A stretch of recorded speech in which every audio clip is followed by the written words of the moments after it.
Salut à tous, épisode 12 avec Movistar, on enchaîne, histoire de terminer ce Giro, profil 2020 d'origine, et ici je vais vous présenter les étapes 15 à 21, c'est-à-dire qu'en fait on va être dans le vif du sujet, hein, les moments les plus montagneux vont être dans cet épisode-là. On avait démarré à Budapest, donc avec une équipe constituée autour d'Higita et autour d'Enric Mas, tout en sachant qu'il m'avait manqué Carlos Verona, qui s'était blessé un petit peu avant le Giro. Carlos Verona, équipier précieux dans cette partie, donc c'était un peu une perte.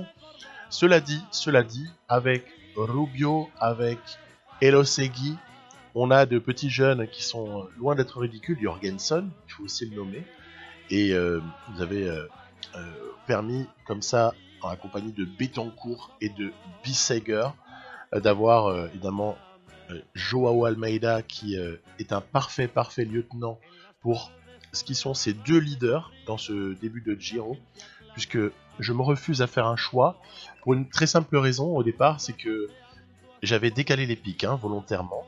On avait Higuita qui était sous pic de forme, on va dire, jusqu'à maintenant, c'est-à-dire jusqu'aux 14-15 premières étapes.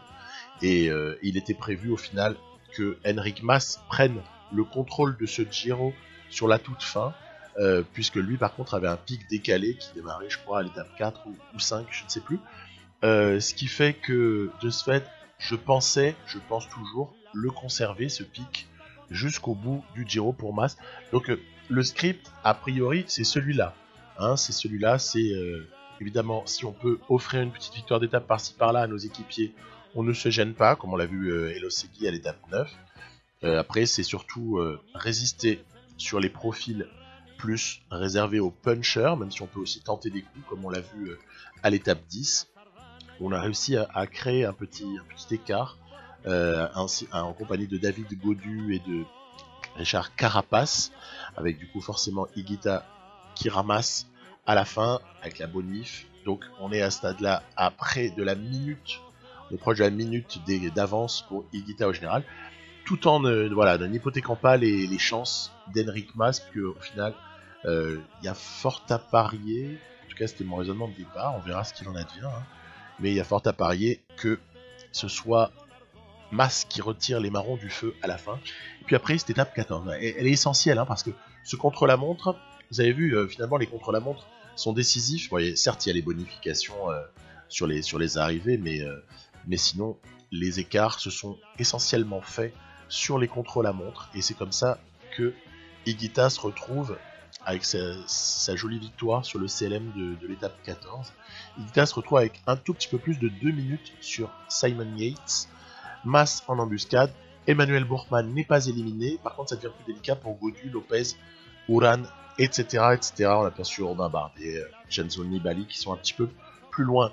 Voilà, arrivé au sommet du côté de Piancavallo, on rentre donc tout de suite dans le vif du sujet, sur cette étape 15 qui s'annonce plutôt pas trop mal vu la forme du jour de mes leaders. Mais attention, pour Higuita, je vous le répète, ça va disparaître. On va plus être sous pic dans très peu de temps, donc il va falloir accepter l'aléatoire proposé par le jeu, c'est très bien ainsi. Et donc, j'ai tendance quand même à vouloir un peu contrôler ces étapes-là, parce que donc je fais un petit peu rouler, à d'autres moments je laisse un petit peu les autres équipes faire. La Mickelton Scott de Yates est évidemment active.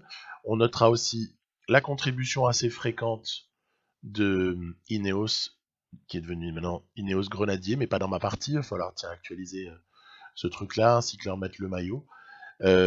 Donc voilà, des échappées qui prennent du champ, mais combien, ça dépend un peu de nous, parce que si je me décide à rouler avec Rubio, avec Elosegui par exemple, Betancourt, même Bissegger, sur des parties un petit peu plus planes, on pourra éventuellement réduire le champ pris par ces échappées si on veut éventuellement viser la victoire d'étape. Vous voyez, Vlasov, Masnada, Ciccone et quelques autres sont des coureurs que l'on verra souvent à l'avant sur cette fin de Giro, Donc c'est plutôt sympa, hein. Moi je trouve ça sympa d'avoir ces mecs-là qui sont devant. Il y aura aussi une lutte pour le maillot du classement de la montagne, le maillot Atsuro, par rapport à ces hommes-là, hein. Même si les leaders du général sont souvent aussi impliqués dans cette lutte, mais plus involontairement qu'autre chose. Donc lutte à venir pour le maillot Azzurro.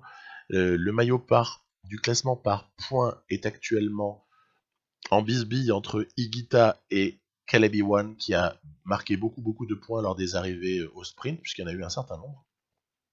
Mais là encore, ça devrait s'équilibrer et peut-être même tourner en faveur des leaders, on va voir, qui arrivent au sommet sur les prochaines étapes. Allez, c'est parti. Ascension vers Piancavallo. On n'a perdu que 2 équipiers pour arriver jusqu'en bas, en bas de cette ascension, qui est quand même assez impressionnante. Et par contre, on va en perdre hein, progressivement. Là, il n'y a pas de mystère. On va perdre des équipiers. Le maillot, très joli maillot de la Bora Hansgrohe hein, qu'on aperçoit là, c'est Bourgman qui fait beaucoup rouler.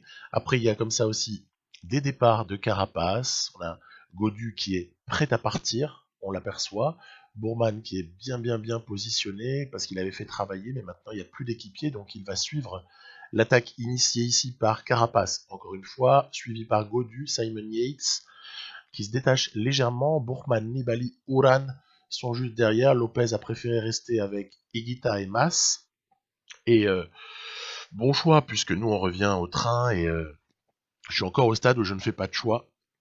Parce que si ça passe encore pour Higuita, on peut espérer. On peut encore espérer pour Higuita, donc je ne protège pas Mas avec Higuita. En gros, je ne fais pas de croix sur Higuita tant que le jeu, par une forme du jour négative, ne me l'imposera pas. Vous voyez, Bourgman est en train de s'échapper de ce petit groupe.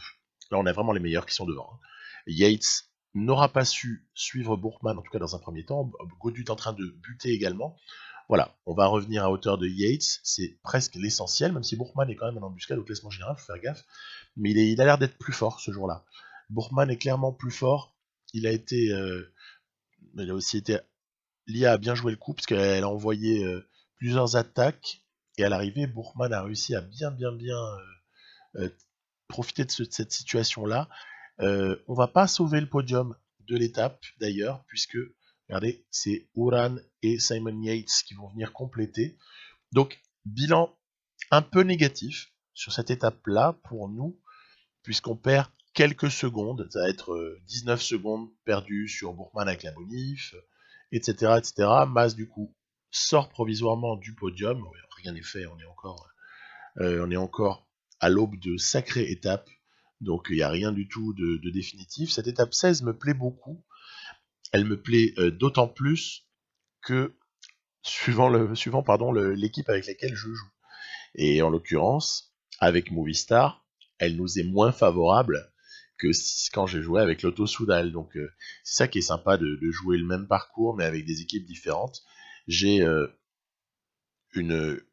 un goût prononcé moi pour les punchers et je trouve que sur les grands tours comme ça, il est assez sympathique d'avoir de bons punchers, donc je me régale à l'avance du recrutement futur de Marc Hirschi dans cette équipe pour venir gonfler la colonie helvète, hein, puisqu'on a déjà Dillier, on a déjà Bisseger et on a déjà le jeune Jacobs, qui est là aussi plutôt un profil de costaud flandrien, mais en tout cas, Hirschi sera un complément idéal parce que sur des grands tours, je pourrais l'emmener peut-être sur un Tour de France et faire un peu péter à des moments des situations, alors que là, c'est sûr que mon seul vrai puncher, je dirais, vu les notes, hein, c'est Betancourt. Voilà.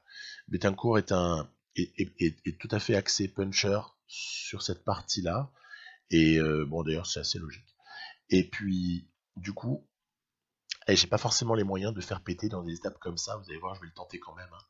Higuita est le plus puncher des deux, entre lui et Mas, mais il est clair que notre terrain, c'est la haute montagne. Hein. C'est pas nécessairement ces étapes-là. Fameux rétrécissement ici de chaussée sur ce circuit final, puisque vous voyez, on va faire 3 fois le même circuit avant d'arriver, et beaucoup d'arbres. Hein. Je suis désolé, ça gêne un peu la visibilité, mais les arbres sont là, je n'ai pas la possibilité de les couper. Bardet, Landa notamment font partie des premiers lâchés sur le premier passage. Quelques équipiers commencent vraiment à accélérer le mouvement. Attention, attention. Guillaume Martin, tiens par exemple pour la Cofidis, hein, est quelqu'un qui s'agite pas mal, qui fait preuve d'une certaine générosité, de panache on va dire, il attaque à pas mal de moments. Romain Bardet là par contre qui mène, c'était un leurre, parce que on va surtout nous prendre le leadership ici pour voir comment est-ce que ça suit derrière. Je vous ai dit qu'on n'était pas puncher, on n'avait pas les moyens de faire tout péter là-dessus, mais on peut quand même essayer, parce que envoyer masse à l'avant, peut-être ça peut donner un mal de crâne virtuel à l'IA, et l'obliger à faire rouler certains leaders, puisqu'on a très très peu d'équipiers à ce stade-là. Donc en plus, Bardet et Mas rentrent sur des rescapés de l'échappée, mais regardez, voilà, ça roule suffisamment pour estimer que ça va sûrement rentrer. À l'avant, tout seul, Dan Martin. Dan Martin qui aurait été aussi très présent dans les échappées. Et va-t-il confirmer aller chercher cette victoire en solitaire, ou va-t-il être repris? Tout va se jouer sur le dernier passage, là, dans cette difficulté qui est assez sympa. Donc on va tenter cette fois-ci, voilà, toujours devant, évidemment. On a la chance d'avoir encore, pour peu de temps, mais on l'a encore, Almeida, nous permet de protéger légèrement Higuita, dans la roue duquel Mas se positionne, et on va pas se gêner. Faut se remémorer l'arrivée de cette étape 16. Attention, l'arrivée, il y a une sacrée bosse, avec des pourcentages pouvant aller jusqu'à 19% ou 20%. C'est très bref, mais ça peut faire mal. Je m'étais fait complètement piéger avec l'Auto Soudal quand je l'avais joué. Et là, j'ai bien envie de ne pas réitérer l'erreur commise. Donc, Higuita, Mas, Godu et Carapace sont là. Vont-ils reprendre l'homme de tête? Dan Martin, donc, en gros, va-t-il pouvoir gagner cette étape en solitaire ou pas? Vous voyez derrière, c'est intéressant, il y a certains qui ont quand même été un petit peu piégés. Alors après, c'est pas définitif. Un départ de Carapace, on l'a vu, il y a Carapace, il y a vraiment des fourmis dans les jambes. Et ça y est, voilà, c'est cette arrivée-là que je vous annonçais, avec des passages ici très très très difficiles. Je pense qu'on l'a pas forcément très bien abordé, cette arrivée, et ça va se jouer entre deux Français. Ça va se jouer entre Godu et Guillaume Martin. En l'occurrence, c'est Godu qui, sur le punch, va l'emporter. Et heureusement, l'opération n'est pas trop négative pour nous, puisqu'il n'y a pas de temps concédé, ni même de bonification vis-à-vis de Yates ou de Bourman. Donc, opération neutre, tout va bien. Tout va donc se jouer sur la suite. 17 est montagneuse, 18 l'est également, 19 est plutôt pour les sprinters, et l'étape 20, ce sera un peu le clou du spectacle, probablement à cette arrivée assez strière, et après on aura ce petit contre-la-montre de 16,5 km à l'étape 21. Donc tout est encore possible. On a toujours voilà, les mêmes à l'avant. On n'hésite pas par moment à faire un petit peu rouler pour contrôler l'écart, parce que les étapes 15 et 16 m'ont échappé. Je n'exclus pas d'essayer de jouer ma chance sur l'étape 17 et 18. Après 20, on verra un peu selon la situation de course. Ce sera peut-être qu'il va falloir aller chercher un exploit si on s'est fait piquer le maillot d'ici là parce que Higuita a craqué. Mais peut-être qu'on aura juste aussi à contrôler si on a encore de l'avance, et si j'estime que sur le CLM final, l'ami Higuita ou Mas, peut-être, s'il prenait une grosse avance, est impossible à rejoindre. Bon, on va se méfier, mais en tout cas, autant j'annonce une ambition sur les 17 et 18, autant la 20, on va voir, on va gérer ça. Je laisserai peut-être plus de champ à l'échapper sur l'étape 20 selon mes besoins. Donc là, en tout cas, je fais rouler. Donc très très difficile. On a de longues ascensions. Vous voyez que le groupe maillot rose s'est relativement réduit déjà après une seule ascension. On enchaîne. Allez, on enchaîne avec toujours un homme qui roule, et donc nos leaders calés juste derrière. C'est pas encore la Bora Hansgrohe ni la Mick Telton Scott qui cherche à contrôler, donc on s'en occupe, et puis après de toute façon il y a un moment donné où l'IA cherchera à contrôler. Voilà, ça y est, les équipiers, les pauvres, ils en peuvent plus. Il y a un moment donné où l'IA cherchera forcément à contrôler, que ce soit Ineos, Mittelton Scott ou Borensgreux. Donc à partir de là, je me calmerai. Mais par contre, sur le début d'étape, ils auraient tendance à laisser filer, à laisser peut-être 8 minutes, 10 minutes, 12 minutes. Je préfère donc pallier à cela. Vous voyez encore Jorgensen et Elosegui en capacité de rouler. Et puis évidemment, on n'oublie pas les protections. Donc l'écart est quand même important. Hein. L'écart est important sur la tête de course, mais il reste encore de forts pourcentages. Et donc tout est envisageable. Toujours les nos hommes là, les Martinez, Ciccone, Masnada, Vlasov. Tiens, pas Dan Martin cette fois-ci, mais ce n'est que partie remise, je vous le dis. Voilà, une petite descente. On n'oublie pas d'enlever la protection dans les descentes, parce que j'ai remarqué que depuis que je faisais ça, en fait c'est un peu par flemme que je ne le faisais pas, parce que j'y pensais déjà avant, mais par flemme je laissais ma protection, mais en fait c'est une bêtise. Si tu laisses ta protection, tu renforces quand même tes chances de chute, alors que tiens, Mittelton Scott qui sort du bois là plutôt Trek qui roule par l'intermédiaire de Conchi pour le compte de Vincenzo Nibali, et là hop là, ça contre. Allez, c'est Landa qui y va notamment. Donc, accélération nécessairement derrière, accélération de la Borensgreux. Les Mittelton Scott sont aussi prêts à rouler, sont en nombre. Hein. Ces deux équipes sont bien représentées, elles sont assez bien bâties autour de leurs leaders respectifs. Allez, voilà, c'est vraiment eux qui font le taf. Donc nous, de toute façon, ça tombe bien qu'on n'ait pas besoin de faire le boulot parce que j'ai mon pauvre Almeida qui, voilà, commence à dire, bah stop, en fait, je me range sur le côté. Il ne reste donc plus que Mas et Higuita, on dirait c'est déjà pas mal. Mais sauf que je n'en protège pas un avec l'autre. Voilà, attention, attaque de Bourgman, c'est parti. Donc on va évidemment pas laisser partir. On va s'accrocher, voilà. Je préfère toujours m'accrocher à Bourgman avec Mas qu'à Yates. Parce que si je m'accroche à Yates, il va me bouffer ma barre encore plus vite que Bourgman, parce qu'il a une meilleure note d'accélération. David Gaudu suit Yates sans problème, ça n'est pas surprenant, puisque lui il dispose d'une accélération qui est suffisante, ainsi qu'une note en montagne pas ridicule du tout. Attention, Bourgman légèrement en défaillance. Ne serait-il pas le moment de placer quelque chose? Gaudu l'a fait, et Guita va venir comme ça, bam, prendre cette victoire. Alors intéressante cette victoire, parce qu'elle nous permet, donc sur le punch de Guita, vraiment, nous permet d'aller prendre une bonif sans que Yates ni Bourgman ne la prennent. Donc on creuse un petit peu plus. On est à 2,19 au général. Arrivé encore une fois au sommet. C'est terrible, hein, cette troisième semaine du Giro, elle est magnifique. Et ça n'arrête jamais. C'est donc ici la 19. On va avoir, vous voyez le col hors catégorie là? Le col hors catégorie, on va se régaler. On va se régaler parce que c'est pas n'importe lequel, hein, vous l'avez deviné. Un petit point à ce stade, grosse lutte pour le classement de la montagne. Au niveau des points, ce que je vous disais, Guita commencerait un peu à prendre le dessus en profitant notamment de cette dernière victoire d'étape sur les sprinters.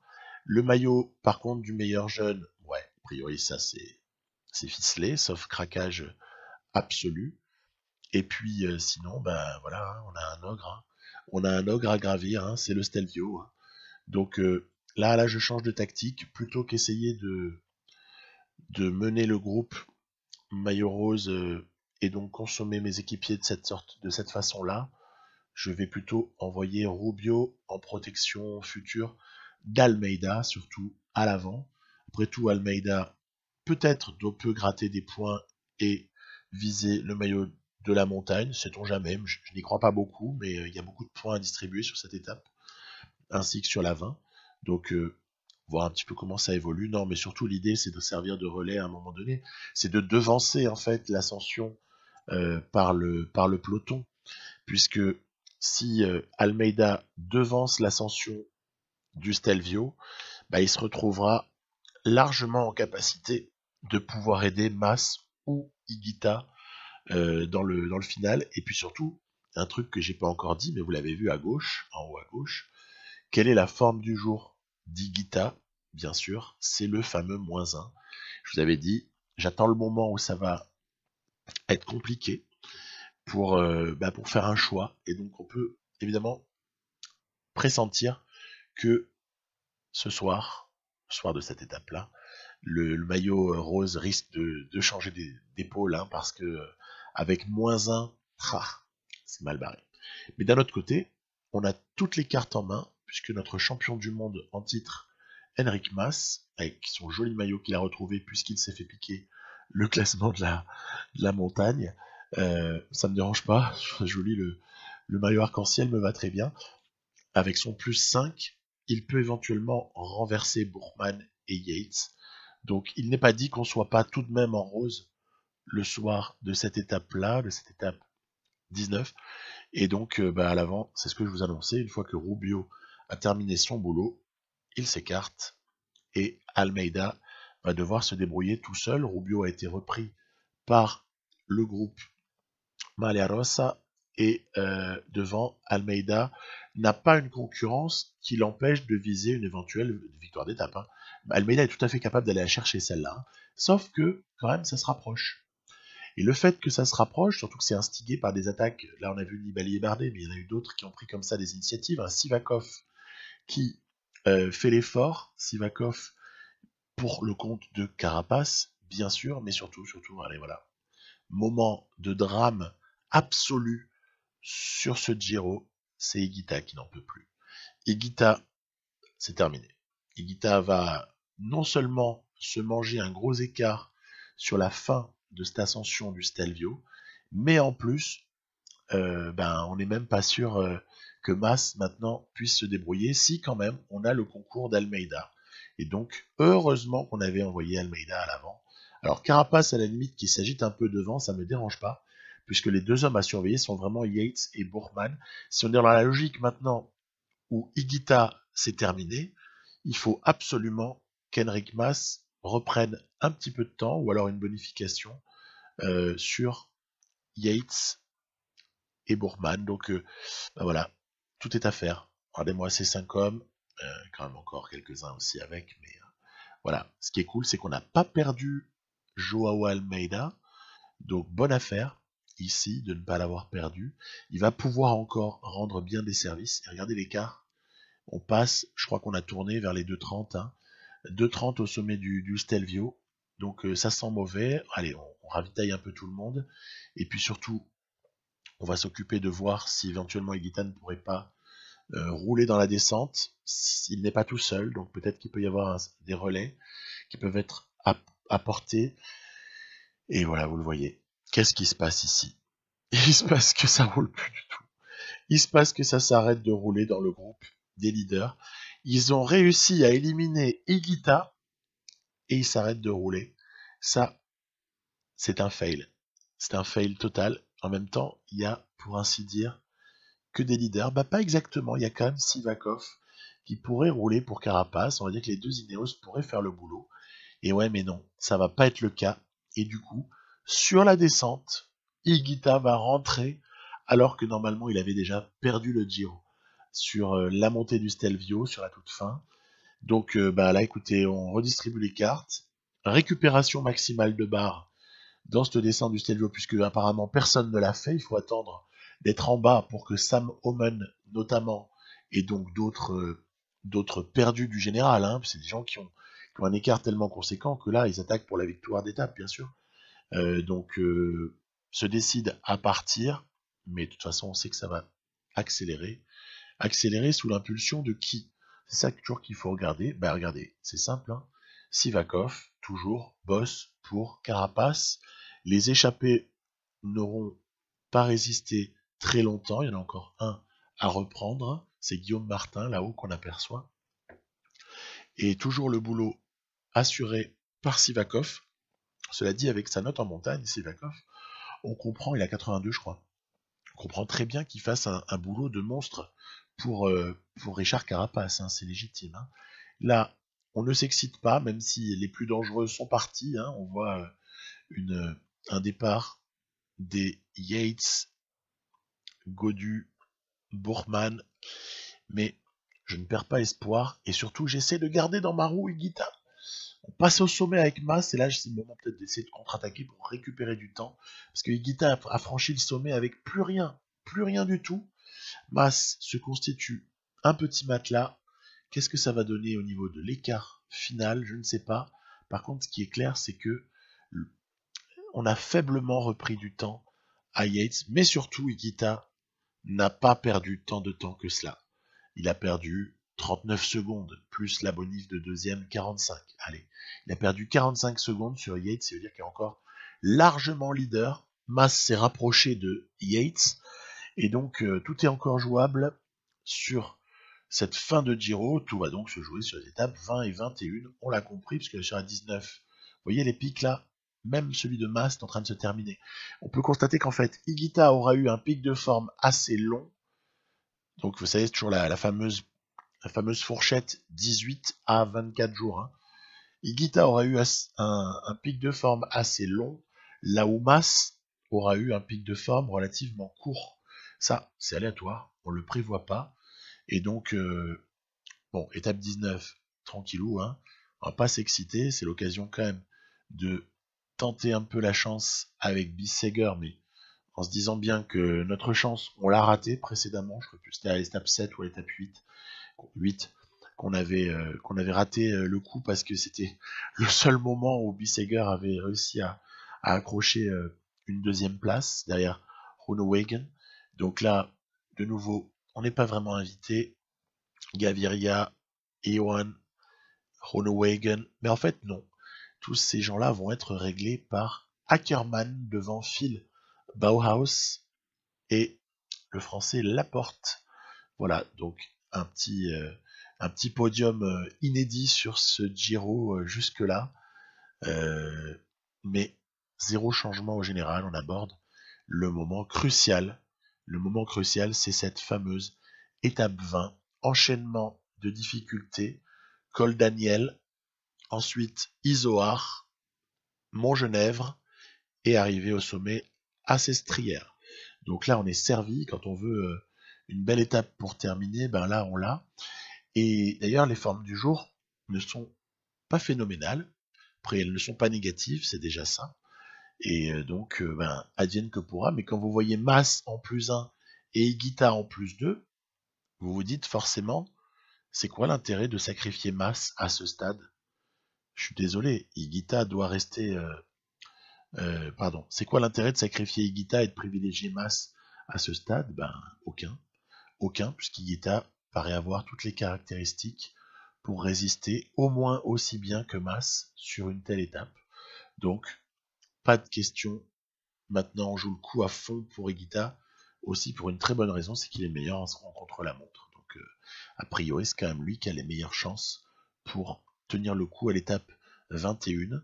Donc, ben là, on sait déjà, dans la voiture Movistar, la voiture de direction, voiture de directeur sportif, pardon, on sait déjà que Mas ne remportera probablement pas le Giro cette année et qu'a priori notre carte ça va être Higuita. Donc à voir ce que tout cela peut donner parce qu'on n'est pas à l'abri non plus d'une surprise. Le col Daniel est franchi. Tiens, une petite parenthèse. J'ai vu déjà la semaine dernière qu'il neigeait sur les Alpes. Les Alpes. Bah donc ça veut dire que aux environs du 20 octobre, un petit peu avant, un petit peu après. Il va faire quel temps, au fait, dans les Alpes, pour aller s'occuper des cols italiens? Je pense notamment au Stelvio à 2750. Même le col Daniel peut s'avérer un peu enneigé. Les régionaux pourront me confirmer ou m'infirmer. Quid de l'Izoard à cette saison? En tout cas, j'ai vu qu'il y avait déjà eu de la neige. Donc, ça pourrait signifier pas mal de choses pour le Giro IRL auquel on va assister. Hein. On pourrait se retrouver avec finalement un Giro qui serait escamoté. Et d'où l'importance encore plus grande pour les contre-la-montre. Et comme Geraint Thomas paraît être le meilleur rouleur de la bande, c'est vrai que la cote de Geraint Thomas sur ce Giro à venir, là, elle remonte très sérieusement vu la météo, quoi. Parce qu'un Giro en octobre, c'est quand même pas la même chose. Déjà qu'au mois de mai, parfois, il y a certains cols qui doivent être on va dire, abandonnés alors qu'ils étaient prévus au parcours. Mais alors au mois d'octobre, là, j'ai toutes les craintes du monde. Donc, on est dans la fin de l'Izoard. Almeida est encore présent, c'est un vrai miracle. Almeida fait de la corde raide, vous avez vu la petite barre rouge, mais il est encore là, et ça c'est génial. Mitchelton Scott ne bosse pas encore, puisque c'est Bora Hansgrohe qui essentiellement fait le boulot. C'est la grosse Schartner là, etc. Qui sont présents. Il y a aussi Rafal Maïka autour de Manu Borkman. Et ben voilà, hop, on a passé l'Izoard, on a conservé surtout Almeida, ce qui est extrêmement précieux pour la prochaine ascension, le col de Montgenèvre. Et ben voilà, déjà on peut que se frotter les mains, parce que voilà, on y est, ça y est, col de Montgenèvre, début de l'ascension, 6,7 km, un pourcentage qui est correct, qui n'est donc, on n'est pas non plus sur des pourcentages incroyables. On garde toute confiance. Almeida protège bien évidemment Higuita. Mas reste calé dans la roue. Le scénario de course est très clair, puisqu'on le subit. On le subit, il n'y a pas photo. Toujours Sivakov qui bosse comme un damné pour Carapace. Et derrière, certains Mitchelton Scott qui étaient en surnombre. Hein. À un moment donné, il n'y a pas longtemps, ils étaient 6 encore. Je ne sais pas si vous avez vu. Là, on rejoint Narvaez, mais c'est un reliquat d'échappée. Et Carapace, ben voilà, Sivakov s'écarte, Carapace y va, Gaudu dans la roue, Guillaume Martin, donc on a compris quels étaient les protagonistes dès lors qu'il y a un peu d'offensive sur cette troisième semaine de Giro. Uran est présent, Chavez, à l'image de certains comme Jack Haig, font le boulot pour ramener Simon Yates, et on se retrouve là avec, voilà, un mini trou à boucher, ça va être chose faite, on a perdu Almeida depuis quelques temps. Et surtout, on ne s'énerve pas. La redescente, c'est pour bientôt. Voilà, on va redescendre et ensuite attaquer cette montée finale vers Sestrières. Masnada à l'avant, Ciccone, Martinez, Piccoli, ça c'est un invité surprise. Et par contre, Dan Martin qui semble avoir cette fois-ci une vraie chance d'aller au bout. Je n'ai donc pas choisi de rouler en début d'étape. Bien m'en a pris parce que sinon, on aurait été cramé à un moment donné. Je voulais pas me retrouver trop démuni, déjà qu'on n'est plus que deux. Et tiens, ça en remet une couche. Gaudu qui attaque, Carapace également, Bardet qui s'accroche, Lopez également, Uran, et on reste en deuxième plan. Moi ça me dérange pas que Carapace reprenne du temps, en fait, il n'y a pas de souci. Il n'y a pas de souci. Mas est chargé de protéger ici Higuita, puisqu'on a fait notre choix. Bourman, Yates, un petit peu plus tard, se sont fait la malle. Est-ce qu'on panique? Pas du tout. On panique pas parce qu'on sait qu'on a les moyens de revenir. On regarde ce qui reste d'ascension et on ne s'affole pas. Alors on va revenir ici. Mas a terminé son boulot de protection. On a bien compris que le podium de Mas sera sacrifié sur l'autel du maillot rose d'Higuita. Et donc, hop là, c'est bon, on a réussi à s'accrocher. Maintenant, roue de Simon Yates aux 2 km. Ça va être chose faite dans un instant. Voilà. Retour de Mas, puisque ça s'était arrêté de rouler.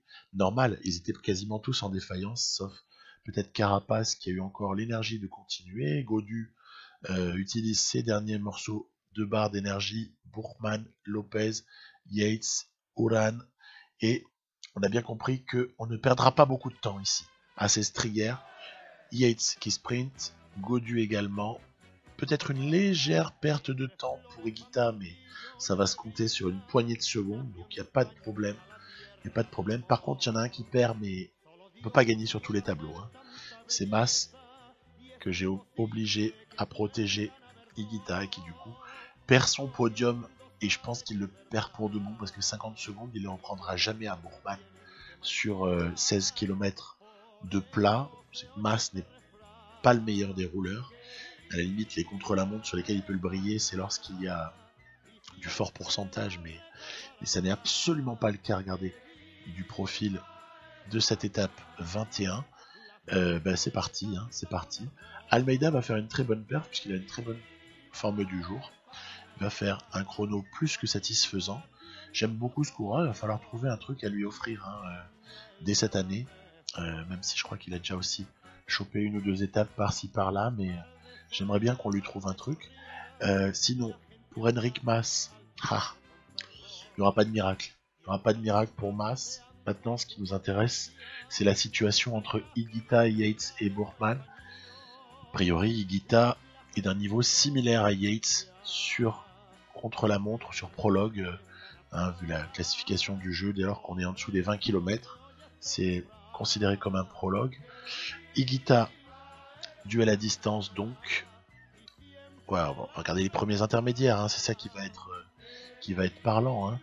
Dès lors qu'on aura les premiers intermédiaires, vous voyez donc Mas n'est pas au mieux, mais on s'y attendait. L'intermédiaire d'Higuita n'est pas catastrophique du tout, puisqu'il y a quand même une petite marge. Et vous verrez juste après que l'intermédiaire de Yates le met à peu près dans les mêmes temps, même si Yates est un petit peu au-dessus. Mas en termine, Bourman va faire mieux que Mas, mais on n'est pas vraiment surpris.